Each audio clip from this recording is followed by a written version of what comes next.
আমি ভিডিও করেছি, যেটা অ্যাকচুয়ালি একটা প্যালেস্টিনিয়ান সিটি। তো সেটা যখন আমি মেনশন করেছি, তাতে করে কিছু মানুষ এসে লিখেছেন এটা প্যালেস্টাইন নয়, এটা হচ্ছে ইসরায়েল। যারা এই কমেন্টগুলো করেছেন তারা কিন্তু কেউ ইসরায়েলের মানুষ নন।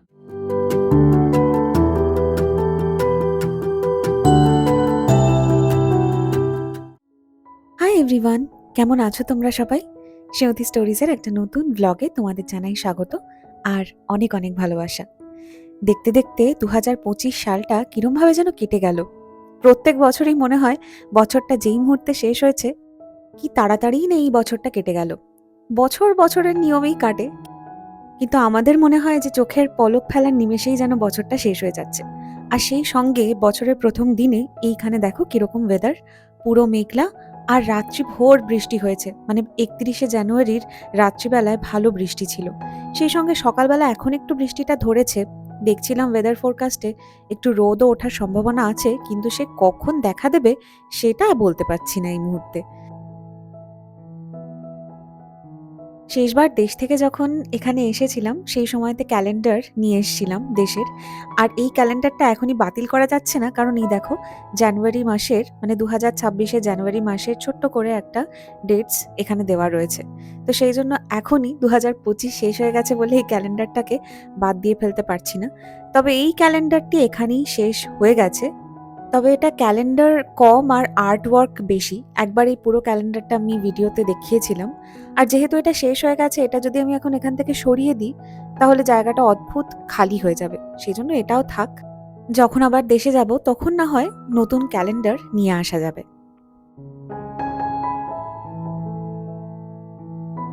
ওই যে এক ফালি রোদ একটু দেখা দিয়েছে, আর সেই সঙ্গে জাঁকিয়ে ঠান্ডাও পড়েছে। এখানে লোয়েস্ট তাপমাত্রা মোটামুটি 11 ডিগ্রি সেলসিয়াসের কাছাকাছি ছিল, তবে আগামী কয়েকদিনে 7 ডিগ্রিও হয়ে যাওয়ার সম্ভাবনা রয়েছে। তবে শীতের জামা কাপড় ভালো মতন পরে নিলে সেরকমটা ফিল হচ্ছে না। বছরের প্রথম দিনে অনেক দিন পরে আজকে বেলুড় মঠের আরাত্রিক ভজন শুনছিলাম। এই সুরটার মধ্যে অদ্ভুত একটা ব্যাপার আছে, শুনলেই মনে হয় মনটা ঠান্ডা হয়ে গেল।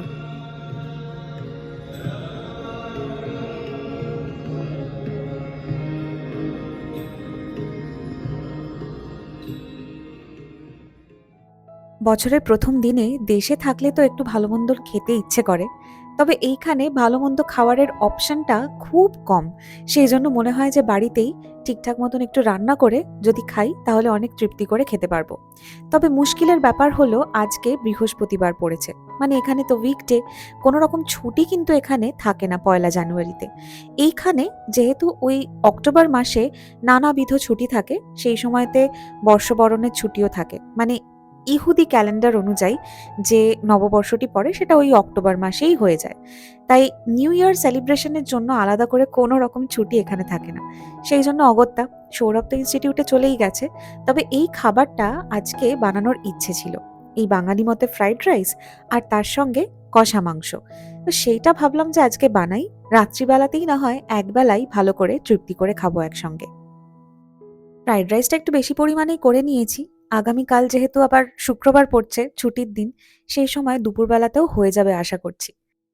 আর এই বেলা আমি নিজের জন্য নিয়েছি, আগের দিন রাত্রিবেলাতে ওই চাউমিন বানিয়েছিলাম। মানে আমাদের মায়েরা যেরকমভাবে আলু পেঁয়াজ ডিম দিয়ে চাউমিন বানিয়ে থাকেন, সেরকমই চাউমিন, আর তার সঙ্গে চিলি সয়াবিন বানিয়েছিলাম। চিলি সয়াবিনটা মোটামুটি ছিল, মানে একটা জিনিসই বুঝলাম যে এই সয়াবিন চাঙ্ক দিয়ে ওই আলু দিয়ে যে পাতলা ঝোলটা হয় ওইটাই আমরা হয়তো ভালো মতন খাবো। আমি হয়তো ঠিক করে বানাতে পারিনি, যার জন্য সেরকম টেস্টটা আসেনি। তাই খুব একটা খেতে ইচ্ছে করছিল না, কিন্তু উদ্ধার তো করতেই হবে, কিছু করার নেই। ভালো খারাপ যাই হোক, নিজে হাতে বানানো জিনিস তো, তাই ফেলে দিতে ইচ্ছে করে না। তবে চাউমিনটা বেশ টেস্টি হয়েছিল।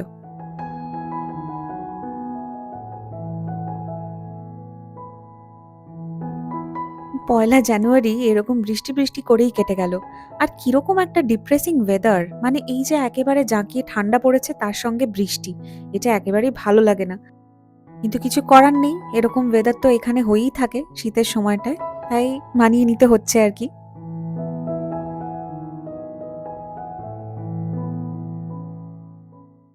আমি গত মাস থেকে পিকি ব্লাইন্ডার্স দেখা শুরু করেছি। এটা 2016 থেকে 2022-এর মধ্যে হওয়া একটা টিভি সিরিজ, আমি যদি খুব ভুল না বলি বিবিসি টিভি সিরিজ সম্ভবত এটা পরিচিত ছিল, তারপর নেটফ্লিক্সেও এসেছিল সেই সময়তে।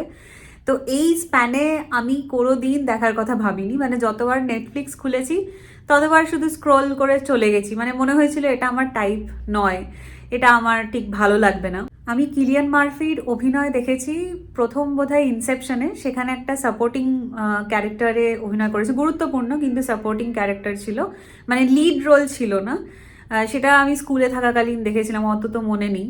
বড় বয়সে দেখেছিলাম প্রথম হচ্ছে ওপেনহাইমারে, এবং সেখানে মানে তাক লাগানো অভিনয় করেছেন। আমরা হলে দেখতে গেছিলাম আর তারপরে বোধহয় আরও 3-4 বার দেখা হয়ে গেছে ওপেনহাইমার। ভীষণ আর কি ভালো লাগছিল ওনার অভিনয়টা, তখনই ভাবলাম ঠিক আছে একবার পিকি ব্লাইন্ডার্স ট্রাই নেওয়া যাক। আমি পুরো ফ্যান হয়ে গেছি এই ভদ্রলোকের, এবং এই স্টাইলটা, মানে যে স্টাইলে উনি অভিনয় করেছেন, এখনও যে স্টাইলে উনি দাঁড়িয়ে আছেন, মানে এটা বলার কথা নয়। যারা যারা পিকি ব্লাইন্ডার্স দেখেছে তারা মানে খুব ভালোভাবে রিলেট করতে পারবে যে one of a kind TV series এটা। ওল্ড মানি অ্যাস্থেটিক্স যে একটা ব্যাপার আছে, আমার বরাবরই খুব ওল্ড ফ্যাশন জিনিসপত্র পছন্দ, মানে ভিনটেজ লুক বা ভিনটেজ সমস্ত, এটার মধ্যে একটা স্টাইল আছে, কিন্তু ওভারঅল একটা অসাধারণ এক্সপিরিয়েন্স।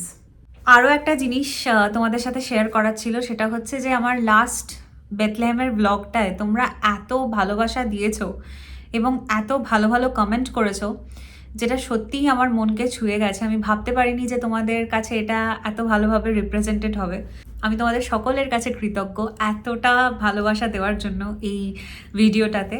এটার জন্য যেটুকু যা পরিশ্রম করেছিলাম সেটা আমার মনে হচ্ছে সার্থক হয়েছে, কারণ তোমাদের কাছে সেটা ছুঁয়ে গেছে, তোমাদের মন ছুঁয়ে গেছে, এটাই আমাকে সত্যিই একটা আমার বড় প্রাপ্তি। আর তার সাথে আরও একটা জিনিস বলতে চাই যেটা খুবই ইন্টারেস্টিং, মানে হচ্ছে যে আমি যখন প্রথম দিকে ইসরায়েল রিলেটেড ব্লগ দিয়েছি এবং সেখানে ইসরায়েল এই কথাটা মেনশন করা রয়েছে, তখন কিছু মানুষ এসে কমেন্ট করেছেন যে এটা ইসরায়েল নয়, ইসরায়েল বলে কোনো দেশ নেই, এটা হচ্ছে প্যালেস্টাইন। আবার যখন বেথলেহেমে গিয়ে আমি ভিডিও করেছি, যেটা অ্যাকচুয়ালি একটা প্যালেস্টিনিয়ান সিটি, তো সেটা যখন আমি মেনশন করেছি তাতে করে কিছু মানুষ এসে লিখেছেন এটা প্যালেস্টাইন নয়, এটা হচ্ছে ইসরায়েল। প্যালেস্টাইন বলে কিছু নেই, কোনোদিন হবেও না, এবং এটা হচ্ছে গ্রেটার ইসরায়েল। সব থেকে যেটা ইন্টারেস্টিং ব্যাপার, যারা এই কমেন্টগুলো করেছেন তারা কিন্তু কেউ ইসরায়েলের মানুষ নন, তারা ইদার আমাদের দেশ থেকে, মানে ভারতবর্ষ থেকে কমেন্ট করেছেন, অথবা আমাদের প্রতিবেশী দেশ বাংলাদেশ থেকে কমেন্ট করেছেন। তো ব্যাপারটা এটাই যে আমি যেহেতু নিজে একজন ভারতীয় এবং আমি এখানে একজন ইমিগ্রেন্ট, তো সেখানে আমি যে জায়গাটাতেই যাব, যেখানে যে নামে দেখব সেই জায়গাটাকে বলা হচ্ছে এবং সেখানকার পতাকাও দেখতে পাচ্ছি, আমি সেই নামেই তো রেফার করার চেষ্টা করব ভিডিওতে। মানে আমি নিশ্চয়ই ওই রকম একটা কিছু মতামত পোষণ করে বলবো না যেটাতে ধারণা এরকম হয় যে আমি প্রপাগ্যান্ডামূলক কথাবার্তা বলছি। মানে এখন এই শব্দটা হঠাৎ করে খুব ট্রেন্ডিং হয়েছে, প্রপাগ্যান্ডা, মানে কি বলবো আর। তো যাই হোক, আমি যেহেতু নিজে একজন ভারতীয় এবং আমাদের দেশের যিনি প্রধানমন্ত্রী, তার দুটো ছবি আছে যেটা আমি দেখেছি, যেটা এখনো সার্চ করলে পাওয়া যাবে, গুগলে যদি সার্চ কেউ করে দেখে। তো সেইখান থেকে দুটো ছবি আমি এখানে একটা একটা করে তোমাদের সাথে শেয়ার করব। যদি ভিডিওটাতে তুমি পজ করো তাহলে ছবিটা তুমি বুঝতে পারবে যে আমি কোন ছবি দুটো দেখাচ্ছি। বেথলেহেমের ভিডিওতে যারা এই কমেন্টগুলো করেছেন তাদের উদ্দেশ্যে এই দুটো ছবি ছিল।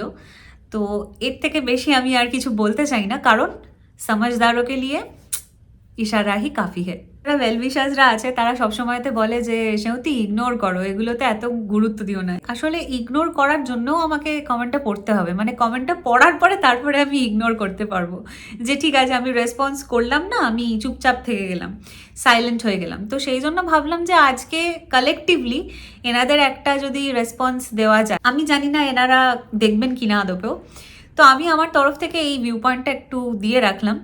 আর 2026 সালটা শুরু হয়ে গেছে, নতুন বছরটা সবার খুব খুব আনন্দে কাটুক আর ভালো কাটুক, ভালো মন্দ সব কিছু মিশিয়েই আমাদের জীবন। তো হোপফুলি ভালোর মাত্রাটাই বেশি থাকবে, এই আশাটাই রাখি আমি। আর যারা আমাদের দেশে বসে অথবা আমাদের প্রতিবেশী দেশে বসে ইসরায়েল প্যালেস্টাইন নিয়ে নিজেদের মধ্যে ঝগড়া করছেন কমেন্ট সেকশনে, তাদের উদ্দেশ্যে একটাই রিকোয়েস্ট করব বা ফ্রি অ্যাডভাইস দিচ্ছি যে 2026 তো শুরু হয়ে গেল, যদি মনে করেন মাঝে মধ্যে একটু খবরের কাগজটা উল্টোপাল্টে দেখবেন, ভাল লাগবে ফর আ চেঞ্জ। অনেক বাজে বকলাম, যাকে এখন একটুখানি আবার পিকি ব্লাইন্ডার্সে ফিরে যাই, পরে আবার আসছি। আজকে সকালে যখন সৌরভ মাংসটা এনে দিয়েছিল, নিচেরই একটি দোকানে খুব ভালো ল্যাম্ব মিট পাওয়া যায়। কারণ এখানে পাঁঠার মাংস আমরা দেখিনি কোথায় পাওয়া যায়, জানিও না আদপেও পাওয়া যায় কিনা। তো সেই জন্য ভেড়ার মাংসটাই আমরা ইউজুয়ালি মাঝে সাঝে খেয়ে থাকি দুধের স্বাদ ঘোলে মেটানোর জন্য। তো সেটা আমি ম্যারিনেট করে রেখে দিয়েছিলাম। আর এখন শুধুমাত্র এই মশলাটা কষিয়ে নিয়ে মাংসটা কষালেই হয়ে যাবে। খুব বেশিক্ষণ সময় লাগে না, এই ম্যারিনেট যদি করে রেখে দেওয়া থাকে তাহলে মাংসটা ভালো মতন সেদ্ধও হয়ে যায়। আর ব্যাস একটুখানি কষিয়ে নেব, তারপরেই ঘি আর গরম মশলা দিয়ে একেবারে রেডি হয়ে যাবে।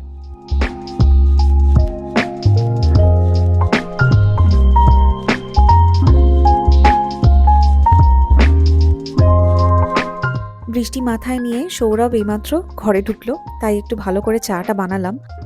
সেই সঙ্গে ওকে একটু বলেছিলাম যদি সম্ভব হয় তাহলে কয়েকটা শসা নিয়ে আসতে, তাহলে একটু শসা পেঁয়াজ কেটে নেবো। রাত্রিবেলা যেহেতু একটু ভালো মেনু রয়েছে, সাথে একটু স্যালাড হলে ভালোই লাগে। চায়ের সঙ্গে বিস্কিটটা নিতে গিয়ে দেখলাম যে আমরা যে বিস্কিটটা খাচ্ছিলাম কুকিজ, ওটা ঠিক বিস্কিট নয়, সেটা ফুরিয়ে গেছে। আর এখানে ম্যাক্সিমাম আমরা দেখেছি যে কুকিজটাই ভালো খেতে লাগে, খুব একটা ভালো বিস্কিটের অপশন আমরা এখানে পাইনি। রাত্রিবেলার মেনু নিয়ে বসে পড়েছি। উফ, দেখেই কিন্তু দারুণ লাগছে।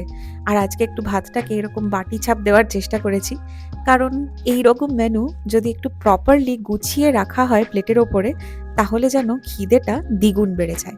আর তার সঙ্গে আজকে আমাদের পছন্দের ওয়েব সিরিজ স্ট্রেঞ্জার থিংসের শেষ এপিসোড, মানে শেষ সিজনের শেষ এপিসোডটা আমরা দেখছিলাম। কি বলবো, এত দিন ধরে দেখেছি, যার জন্য না আজকে লাস্ট এপিসোডটা দেখার পরে এত ইমোশনাল হয়ে পড়েছিলাম, খুব মনটা খারাপ লাগছিল।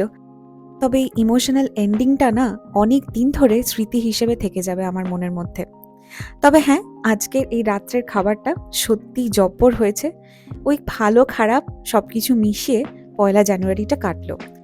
যাক, তাহলে আজকের ব্লগটা এখানেই শেষ করছি। 1 জানুয়ারি তোমাদের কেমন কাটলো সেটা অবশ্যই কমেন্ট করে লিখে জানিও। আর আজকের এই ব্লগটা ভালো লাগলে একটা লাইক করে দিও। সবাই খুব ভালো থেকো, সুস্থ থেকো, সাবধানে থেকো। আর খুব শীঘ্রই দেখা হচ্ছে নতুন আরেকটা ব্লগে। তাহলে আজকের মতন জানাই বাই।